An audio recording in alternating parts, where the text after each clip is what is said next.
पर हम बात करें सिटीजन अमेंडमेंट बिल को कैबिनेट ने मंजूरी दे दी है। अब इसको ऐवान में सदन में रखा जाना है और उसको लेकर हंगामे के पूरे चांसेस हैं। हम उसी पर बात करें, दरअसल ये है क्या और ये एनआरसी से भी कहीं ना कहीं ताल्लुक रखता है क्या।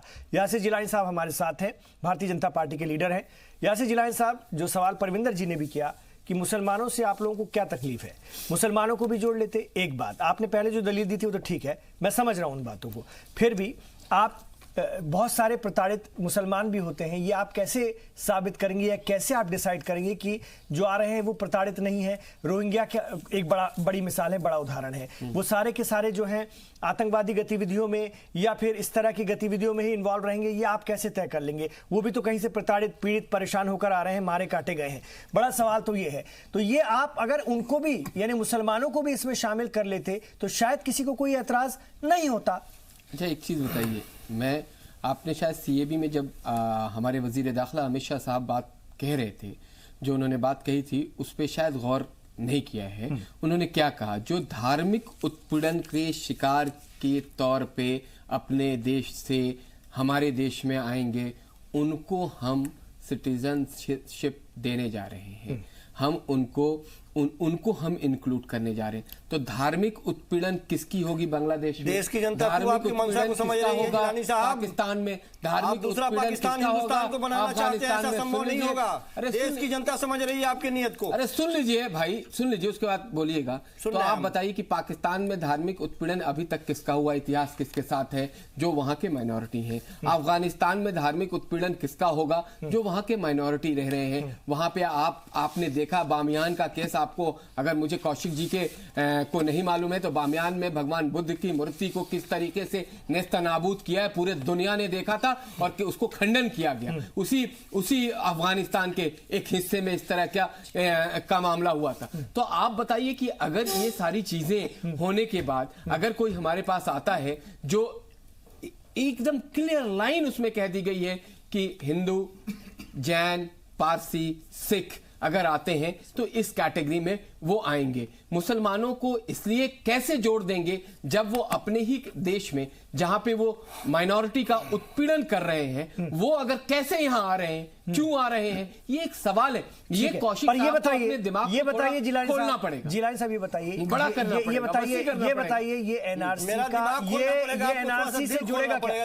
ये एनआरसी का हिस्सा, ये एनआरसी से जुड़ेगा क्या, या ये एनआरसी के काम आएगा क्या, या आप लोग इसका इस्तेमाल एनआरसी के बाद वक्त करेंगे क्या? ये बताइए। इसमें और एनआरसी में फर्क है, दोनों अलग अलग हैं, या बाद में आपके लिए ये एनआरसी से बचे हुए बड़े वोट बैंक को अंदर करने का एक जरिया बनेगा? ये बताइए। फूंक के इन्होंने असम में एनआरसी शुरू किया और हकीकत यह है कि इनके नुमाइंदे वहीं पे संतुष्ट इन्होंने नहीं शुरू किया। कौशिक साहब, आपको जानकारी होनी चाहिए, कोर्ट के निर्देश पर और कांग्रेस और राजीव गांधी सरकार में दम नहीं थी, कांग्रेस की सरकारों में दम नहीं थी, उन्होंने कोर्ट का इंप्लीमेंट किया। ये आप इसको भी स्वीकार लीजिए, यहां बैठ के स्वीकार लीजिए। इसका राजनीतिक लाभ ये चाहते हैं, भारत के हिस्से को, नॉर्थ ईस्ट को, आसाम को, ये चाहते हैं कि 79-80s के बाद जिस तरह से उग्र आंदोलन वहां हुआ, जिस तरीके से मासूम लोगों की जानें हलाक हुई, वो इस सिचुएशन को ये सपोर्ट करना चाहते हैं, वही सिचुएशन दोबारा लाना चाहते हैं। मैं इनको एक बात बता दूं कि ये सरकार मजबूत इच्छा शक्ति, जो लोग विरोध कर रहे हैं वो ये चाहते हैं कि अमन, चैन और मोहब्बत हिंदुस्तान का खराब हो। अमन, चैन, आप एक बात बताइए, आप एक बात बताइए, आप कैसे खैरख्वाह हो गए उन पाकिस्तान से आए हुए मुसलमानों के लिए? एक बात बताइए, क्या ये कांग्रेस पार्टी एक्सेप्ट करती है कि जो पाकिस्तान से आए हुए मुसलमान हैं, पाकिस्तान से आए हुए मुसलमान हैं, यदि चाहे तो चुटकी भर में पता लगाएगी कि मैं कहां का नागरिक हूं। क्या आप आजादी के वक्त के लिए मुझे लाइन पर खड़ा करना चुटकी भर में पिछले 70 सालों में कितनी सरकारों ने पता लगा लिया? संजीव कौशिक जी, अगर आप चुटकी भर में कितनी सरकारों ने पता लगा दिया तो इतने बड़े पैमाने पर घुसपैठ देश के अंदर कैसे घुसे रह गए? सरकारों ने पता लगा दिया तो इतने बड़े पैमाने पर घुसपैठ देश के अंदर कैसे घुसे रह गए? ये बताइए। अगर आप ये डबल पुत्र है, नहीं संजीव कौशिक, एक बार नहीं 1000 बार दस्तावेज अगर मांगा जाएगा तो दस्तावेज लेके आप खड़े होंगे और हमारे लोगों को आपको डर नहीं होना चाहिए। नहीं संजीव कौशिक जी, मेरे सवाल का जवाब दीजिए पहले। आप लोग भी ना लोगों को कंफ्यूज करने में और राजनीति करवाने में विपक्ष की बात कर रहा असम हूं। में आप चूंकि उसकी हिमायत कर रहे हैं इसलिए कह रहा हूं, कोई कसर बाकी नहीं छोड़ रहे हैं, कोई कसर बाकी नहीं छोड़ रहे हैं आप लोग। 19 लाख में हिंदू मुसलमान का बंटवारा करने वाला कौन है, प्रश्न खड़ा करने वाला कौन है, पहले ये बताइए। असम की आवाम ने इन लोगों को रिजेक्ट कर कौन है? आप जाकर के सुप्रीम कोर्ट में अर्जी लगाइए, सुप्रीम कोर्ट में आप अर्जी लगाइए, सुप्रीम कोर्ट का निर्देश था, आप जाके अर्जी क्यों लगा देते? सुप्रीम कोर्ट में अर्जी लगाइए जाके, वहाँ के हिल्स के चुनाव है, आपका मतलब है नहीं, आपका मतलब जनरल इलेक्शन है, वो नॉर्थ ईस्ट के लोगों ने बता दिया है 25 सीटों में 18 सीट भारतीय जनता पार्टी को देके उन्होंने बता दिया कि भारत के प्रधानमंत्री, भारत के होम मिनिस्टर के किए हुए इस कार्य के साथ खड़े हैं। वो नहीं चाहते हैं किसी तरह का उन्माद हो, वो नहीं चाहते हैं कोई आक्रमणकारी दोबारा उनके संस्थाओं पे, उनकी व्यवस्था पे, उनके जमीन पे, उनके जानवर पे, उनके बिजनेस हब पे आके आक्रमण करके वो उस पे काबिज हो। वो अब इस तरह की हरगिज कोई राजनीति नहीं होने दी जाएगी। तुष्टीकरण की राजनीति करके जो आसाम और तमाम पूर्वोत्तर राज्य हैं उनकी आपने जो डिफिकल्ट सिचुएशन खराब करी है वो अब नहीं होगी, अब नहीं होगी।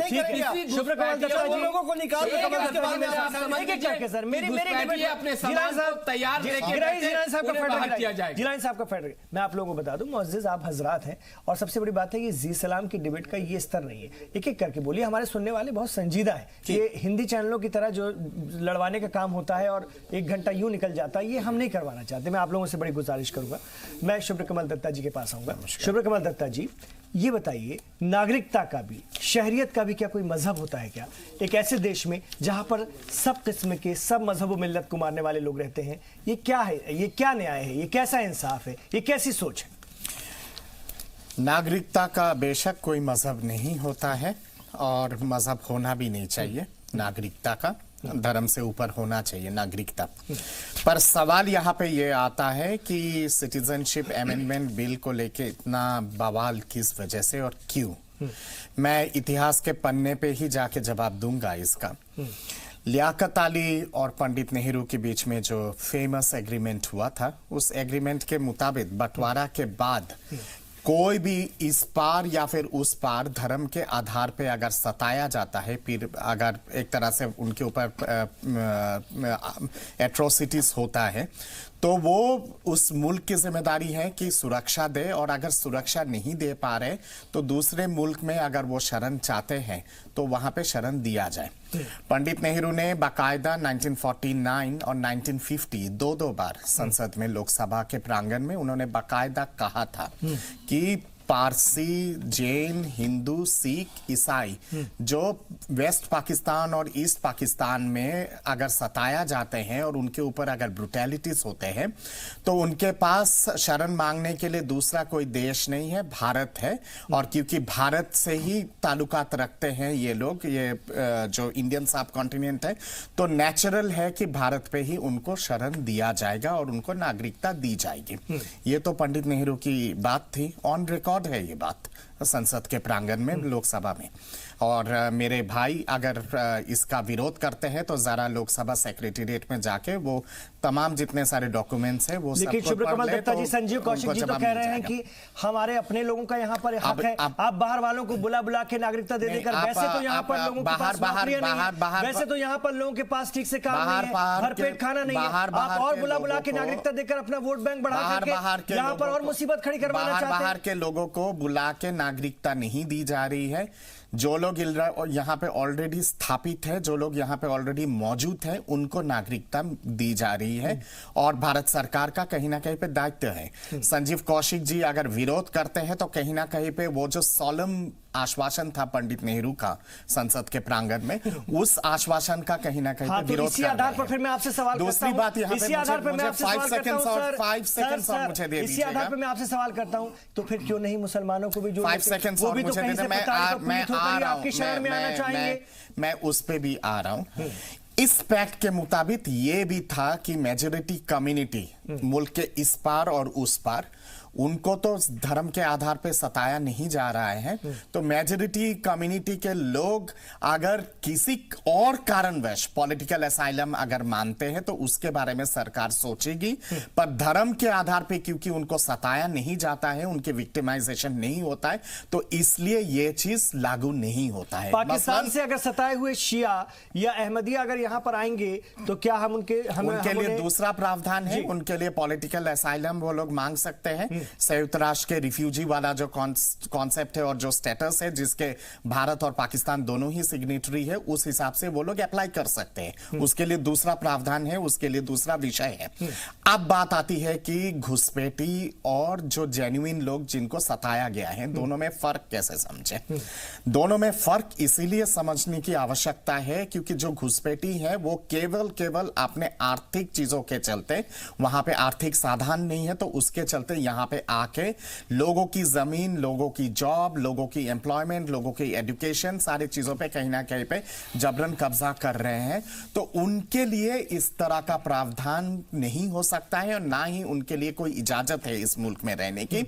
जो लोग सताए गए हैं, जो लोग पीड़ित हैं, खास करके धर्म के आधार पे, जिनको सीधा कहा गया है या तो धर्म परिवर्तन करो या तो फिर मरो, ये जो कॉन्सेप्ट है मुस्लिम वो को छोड़ के I am talking about the minority community. और मैं लियाकत अली पैक्ट का ही उदाहरण दे रहा हूं जिसका दोनों प्रधानमंत्री पाकिस्तान के और भारत के दोनों ने साइन किया था इस पैक्ट को। ये एक अंतर्राष्ट्रीय पैक्ट है, उसी के मुताबिक ये माइनॉरिटीज के ऊपर ही ये पूरा पैक्ट है। और माइनॉरिटीज अगर रिलीजन के बेसिस पे अगर सताया जाता है तो वो दूसरे देश में अगर शरण मांगते हैं, यानी कि यहां पे अगर मुसलमान सताया जाता है, वो अगर पाकिस्तान जाना चाहते हैं और वहां से अगर हिंदू सताए जाते हैं या फिर सिख सताए जाते हैं और हिंदुस्तान में अगर शरण मांगते हैं तो दोनों सरकार की कर्तव्य होगी कि उनको नागरिकता दी। हुआ क्या आप बहुत अच्छा बोल रहे हैं, लेकिन हुआ क्या जब एनआरसी हुई असम में 19 लाख लोगों में बहुसंख्यक हिंदू थे, वो बांग्लादेश से आए हुए थे।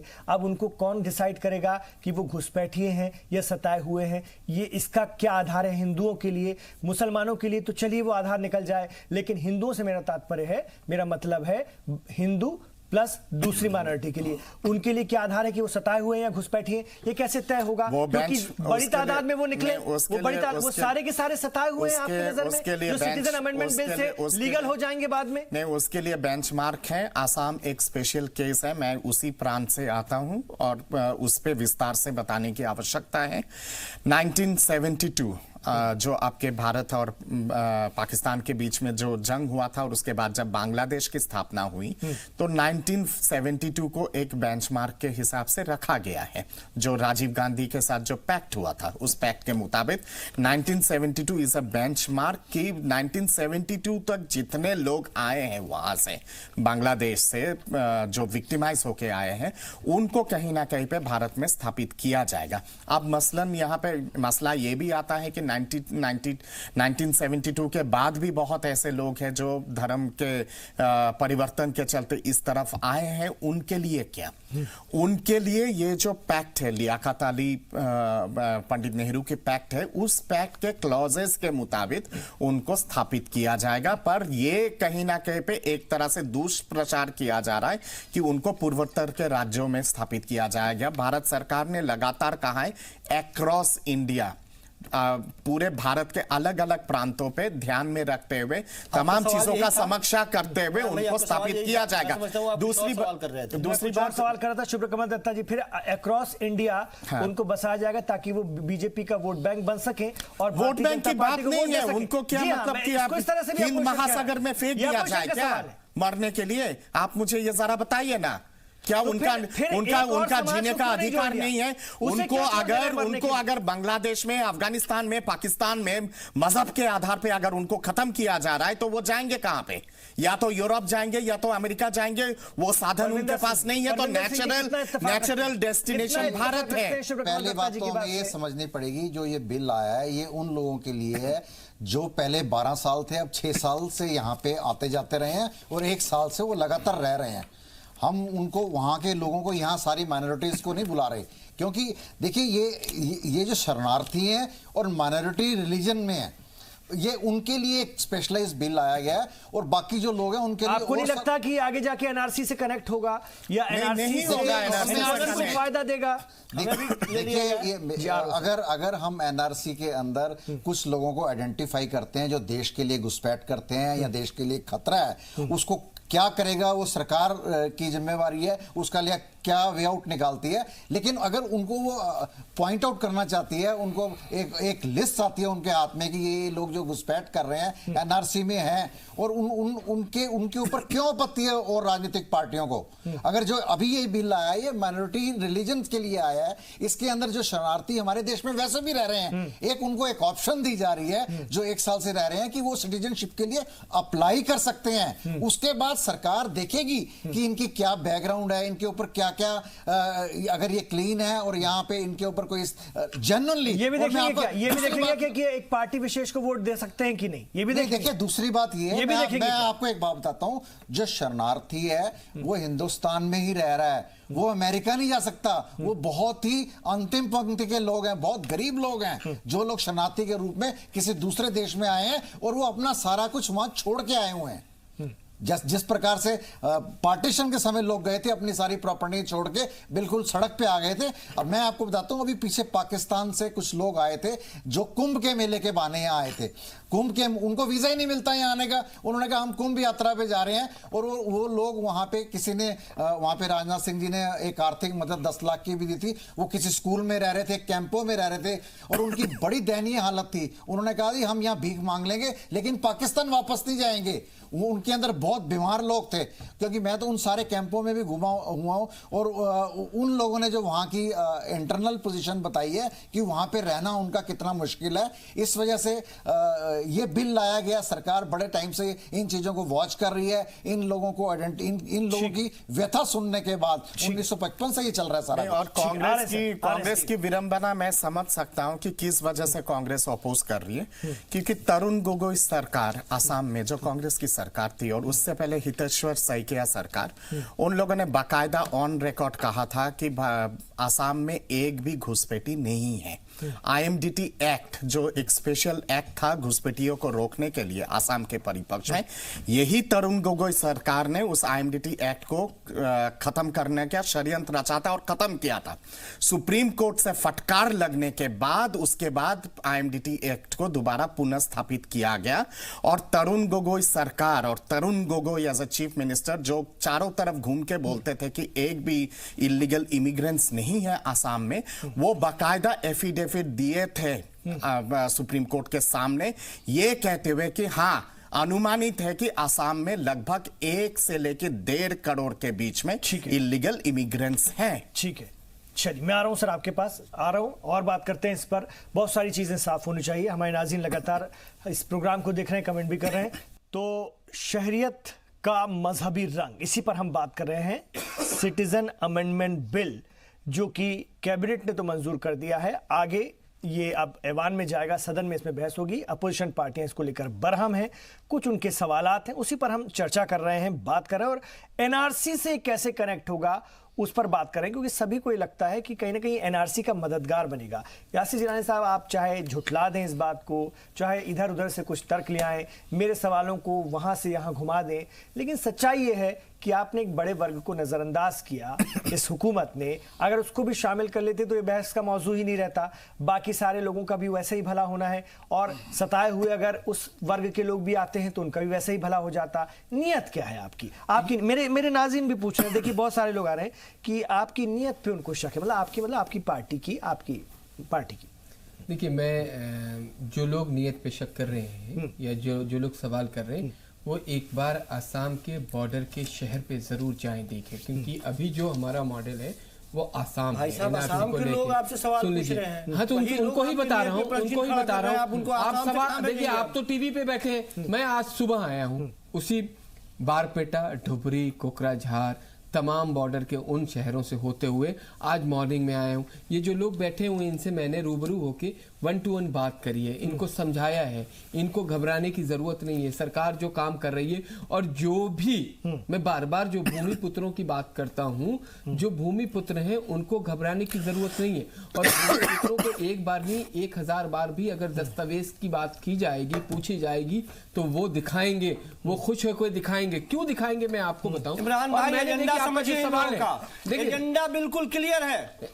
सीधी सी बात है कि $5 ट्रिलियन का अर्थव्यवस्था का सपना दिखा के इन्होंने वोट ले लिया है। लोग पूछ रहे हैं कि आप बेरोजगारी 45 सालों में सपना क्या वो हकीकत में तब्दील होने जा रहा है। अभी हम लोगों के जीडीपी, हम लोगों के जो फॉरेन एक्सचेंज रिजर्व है वो $2.85 ट्रिलियन है, और परचेजिंग के मामले में 2.85 ट्रिलियन है अभी मौजूदा फॉरेन एक्सचेंज रिजर्व भारत के, और 3 ट्रिलियन इस साल के अंत तक हो जाएगा। ये मैं नहीं कह रहा हूँ, ये अंतर्राष्ट्रीय संस्थाओं के सर्वे है, इंटरनेशनल मॉनिटरी फंड और वर्ल्ड बैंक की रिपोर्ट के मुताबिक है ये। यानी जिलानी साहब, आप लोगों ने अच्छी प्रक्रिया को, एक बढ़िया अमल को जो देश हित में है उसको आप धीरे से बड़े हिसाब से हिंदू मुसलमान कर देते हैं ताकि नहीं। अच्छा, ये इल्जाम है, इसका जवाब दीजिए और इसी पर रहिए, इसी का जवाब दीजिए आप। अच्छा, एक बात बताइए कि अगर जिसने भी सिटीजन अमेंडमेंट बिल को के पहले पैराग्राफ को अगर देखा होगा तो, और मैं बार बार इस बात को क्लियर कर रहा हूं कि होम मिनिस्टर ने जो बोला है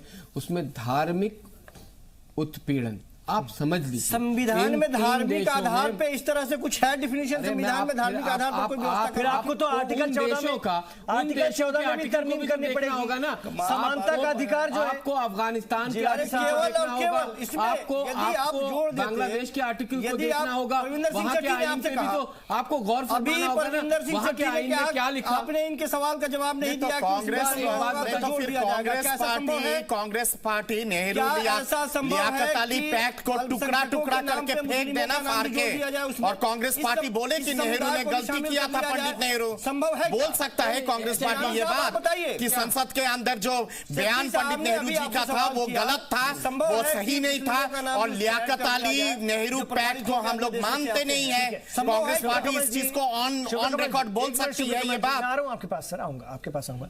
यासिर जिलानी साहब, इतना ही अगर आप लोगों को सब चीजों को लेकर के अपना दृढ़ इच्छा शक्ति है तो आईन के आर्टिकल 14 में भी अमेंडमेंट कीजिए जिसमें समानता को हक को लेकर के ये तमाम पार्टियां आप पर सवाल खड़े कर रही हैं कि आप उसके खिलाफ जा रहे हैं। देखिए आप जैसे बहुत ही संजीदा, बहुत ही रिसर्च के साथ जो सहाफी काम कर रहा हो वो भी इनके कहीं भ्रम में आ रहा है। आर्टिकल 14 भारत के लोग भ्रम में आ जा रहे हैं। आर्टिकल 14 भारत, सुन लीजिए कौशक जी, आर्टिकल 14 भारत के रहने वाले भारतीयों के मूलभूत सुविधाओं के हक के लिए है, ना कि पाकिस्तान, बांग्लादेश और अफगानिस्तान के आए हुए घुसपैठियों का आप स्वागत करने के लिए आर्टिकल 14 में तरमीम और उसको किसी तरीके से नहीं जोड़ेंगे। ना आप रोहिंग्या जो आ रहे हैं उसमें आर्टिकल 14 का इस्तेमाल नहीं हो सकता। ये आपको समझने की जरूरत है।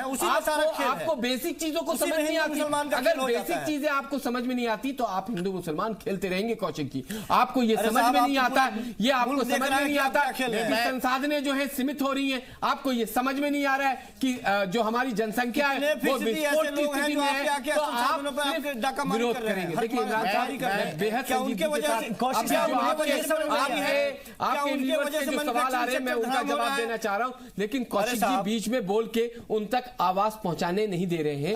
मैं चाहता हूं कि वो घबराए नहीं, वो किसी तरीके से, मैं बार बार कह रहा हूं कि जो भूमि पुत्र हैं, चाहे मुसलमान हैं, हिंदू हैं, सिख हैं, ईसाई हैं, उनको भारत में रहने का हक है। भारत की हर भूमि पे उनका हक है। जो भूमि पुत्र नहीं है, जो बाहर के किसी देश से घुसपैठिए बन के हमारे भूमि पुत्रों पे आके आक्रमण करेंगे, उनको 1 इंच भूमि भी नहीं दी जाएगी। इसको समझने की कोशिश कीजिए। ये राजनीति नहीं है, ये सच्चाई है। और आपको एक चीज और बता दूं, ये 70 साल में जो 35-40 साल ढुलमुल रवैये वाली सरकार नहीं है कि आपको एज ए वोट बैंक की तरह इस्तेमाल करते हुए बहुत सारी चीजें अधर में छोड़ के, अधर में लटका के, कोई क्लियरेंस नहीं, कुछ नहीं, ये नहीं होगा। अब आपके सामने एक इच्छा शक्ति वाली सरकार है, उसके प्रधानमंत्री हैं, उसके होम मिनिस्टर बेहद ताकतवर इच्छा शक्ति के साथ काम कर रहे हैं और उनका अगर कोई बात कह रहे हैं वो भारत के लोगों के हक के लिए की तरफ बढ़ रहे हैं क्या? हाँ, सुन लीजिए, आपने बड़ा अच्छा सवाल किया। सुनिए सुनिए, हिंदू राष्ट्र आपको समझने की कोशिश करनी होगी। हिंदू हमारी संस्कृति है और हिंदू कोई धर्म नहीं है, धर्म सनातन है। जिस दिन कौशिक जी आप ये समझ जाएंगे, ये जो आपके दिमाग का फितूर है, ये जो दिमाग का फितूर है वो निकल जाएगा। हिंदू संस्कृति को समझने की कोशिश करिए और भारत की जो संस्कृति है 5000 साल की, वो हिंदू है। सुनिए, भारत की संस्कृति 5000 साल से जो हम देख रहे हैं और सुन रहे हैं वो हिंदू है, धर्म सनातन है। और हिंदुस्तान में बाबा साहब भीमराव अंबेडकर ने जो कानून बनाया उसमें हम सबको, हिंदू मुस्लिम सिख ईसाई, सबको ताकत दी रहने के लिए और अपने धर्म को अपनाने और मानने के लिए आजादी दी। जो लोग रह रहे हैं उनको भड़काने की कोशिश ना करें, उनको भड़काने की कोशिश ना करें। आप कम्युनल बिल क्यों ला रहे हैं? नहीं, कोई कम्युनल बिल नहीं। ये अगर आपके सोच में कम्युनल कोई हिस्सा घुस गया है, इमरान साहब, ये जो बात कर रहे हैं आपको समझने का ये बढ़ने की कोशिश है। आप इसको अच्छे से समझा पाए। आसाम से, उसी आसाम से, सुनिए, उसी आसाम से, उसी पूर्ववर्ती राज्यों से, जो पूर्वी राज्य हैं उनके लोगों से अगर आप रायशुमारी कराएंगे वो अमेंडमेंट बिल के साथ खड़े मिलेंगे। यहाँ पे एक और लीगल पॉइंट बताने की बहुत आवश्यकता है। इनका सवाल कुछ और था सर, आप सुन लीजिए ना प्लीज। हिंदू राष्ट्र की तरफ देश बढ़ रहा है क्या? सुन लीजिए, एक मेंबर पार्लियामेंट भी कह रहे हैं। मैंने समझा दिया। आप जिसको ये बात समझ नहीं आता है वो हिंदू राष्ट्र का गाना गाता है। भारत के संविधान को बाबा साहब भीमराव अम्बेडकर ने बना के आपको जो संविधान में ताकत दी है लीगल तौर पे वहाँ हिंदू मुसलमान से नहीं, तो अभी बात कर रहे हैं, करने दीजिए, उसके बाद जब आपका नाम ले तो आप बात रखिए। जल्दी शिवप्रिय कमल दत्ता जी, मुझे खत्म करना है। नहीं, सवाल कराए तो करिए, रखिए जी सर। यहाँ पे बहुत इंपॉर्टेंट बात यह है कि जो 6th schedule of the constitution, जो स्पेशली पूर्वोत्तर राज्यों के लिए, जो जितने सारे हिल स्टेट्स हैं उनके लिए 6th schedule of the constitution है, यानी कि स्पेशल प्रिविलेजेस है। 6th schedule of the constitution के हिसाब से पूर्वोत्तर राज्यों के डेमोग्राफी को लेकर किसी तरह का छेड़छाड़ नहीं होगा, ना ही ये जितने सारे हिल स्टेट्स है पूर्वोत्तर राज्यों के वहां पे ये लागू होगा, पहली बात। दूसरी बात जहां पर आती है कि आसाम के परिपक्ष में, क्योंकि आसाम के परिपक्ष में एनआरसी का कानून ऑलरेडी उस पर बातचीत चल रही है और समीक्षा हो रहा है, तो आसाम के परिपक्ष में भी आप ये नेशनल सिटीजनशिप एक्ट जो है वो फिलहाल आसाम के परिपक्ष में लागू होने नहीं जा रहा है। तो ये जो कांग्रेस पार्टी और तमाम जितने सारे विपक्ष के पार्टी जो एक फैला रहे हैं ना, ये भ्रम फैला रहे हैं कि पूर्वोत्तर के सारे राज्यों के साथ छेड़छाड़ किया जाएगा, ये बेबुनियाद आधार है, इस पे कोई तर्क नहीं है, क्योंकि लीगली ये नहीं होगा। 6th schedule of the constitution के हिसाब से वो संविधान में वो प्रावधान है और आसाम के बारे में मैंने बता दिया कि किस वजह से नहीं हो सकता है। दूसरी बात यहाँ पे ये भी है कि एक छोटा सा सवाल मैं कौशिक जी से पूछना चाहता हूँ। मैं आपसे पूछना चाहता हूँ, क्या आप रोहिंग्यास को सिटीजनशिप देना चाहते हैं क्या? ठीक है सर, इस पर हम बात कर लेंगे, स्पेशली अभी तो इस पर कई और दिन तक चर्चा चलेगी। आप तमाम हजरात को मैं फिर देखिए एक चीज और बता दूं, नहीं नॉर्थ ईस्ट आसाम से रिलेटेड जल्दी आपको देखिए, जो लोग अभी इस वक्त विरोध कर रहे हैं, जो वहां आंदोलन कर रहे हैं, नॉर्थ ईस्ट स्टूडेंट ऑर्गेनाइजेशन है और आपको मैं बता दूं कि इसमें कृषक मुक्ति संग्राम समिति, युवा संगठन आसाम जातीयवादी, युवा छात्र परिषद और वामपंथी राजनीतिक गठबंधन समूह के लोग हैं। इनको वहां की जनता ने नकार दिया है नॉर्थ ईस्ट। वो चाहते हैं कि किसी तरीके से उन्माद फैला के वो जो पिछले 25 साल पहले चलिए, बहुत शुक्रिया आप तमाम लोग। मेरे पास आज वक्त नहीं है, हम इस पर और चर्चा करेंगे। अभी ये लंबी चर्चा है, इसको लेकर के अभी आगे दिनों जब पार्लियामेंट में रहेगा तो इस पर जो बात होंगी उस पर भी हम लोग बात करेंगे। आप लोग को बुलाऊंगा मैं। बहुत बहुत शुक्रिया।